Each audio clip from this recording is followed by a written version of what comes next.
नमस्ते दोस्तों, हमारे चैनल में आपका स्वागत है। हर कंपनी को अपने फाइनेंशियल ईयर के एंड में एनुअल रिटर्न फाइल करना होता है। आज मैं आपको बताऊंगी कि यह फाइलिंग प्रोसेस कैसे काम करता है और आपको कौन से डॉक्यूमेंट्स और फॉर्म्स चाहिए। चलिए शुरू करते हैं।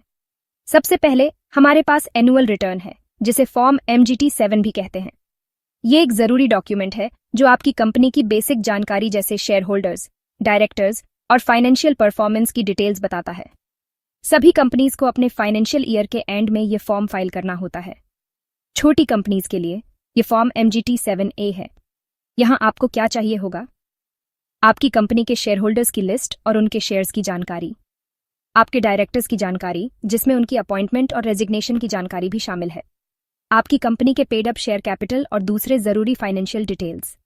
मान लीजिए आपकी कंपनी में 5 शेयर होल्डर्स हैं और आपने एक नया डायरेक्टर अपॉइंट किया है। आपको ये सारी जानकारी फॉर्म MGT-7 में भरनी होगी। अगला, हर कंपनी को फाइनेंशियल स्टेटमेंट्स फाइल करने होते हैं जो उनकी फाइनेंशियल परफॉर्मेंस को सही तरीके से दिखाते हैं। यह फॉर्म AOC-4 का इस्तेमाल करके किया जाता है, जिसमें ये शामिल है: balance sheet, profit and loss account, auditor की रिपोर्ट, डायरेक्टर की रिपोर्ट।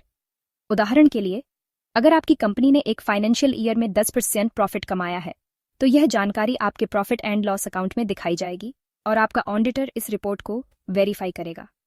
अब फाइलिंग डेडलाइंस के बारे में बात करते हैं। टाइम पर और सही फाइलिंग के लिए इन डेडलाइंस को फॉलो करना बहुत जरूरी है।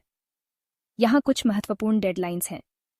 फाइनेंशियल स्टेटमेंट्स फाइलिंग, आपको फॉर्म AOC-4 30 अक्टूबर तक फाइल करना होगा, जो एनुअल जनरल मीटिंग AGM के 30 दिनों के अंदर या AGM की ड्यू डेट के 30 दिनों के अंदर होता है।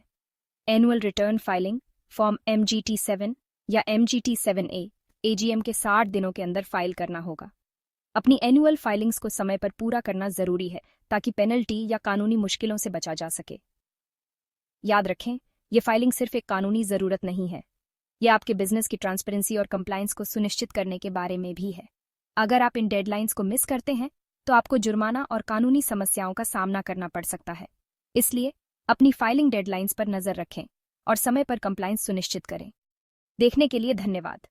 लाइक करें, अगर आपके कोई सवाल हैं तो कमेंट करें और इस वीडियो को अपने दोस्तों के साथ शेयर करें। शुक्रिया और आपका दिन शुभ हो।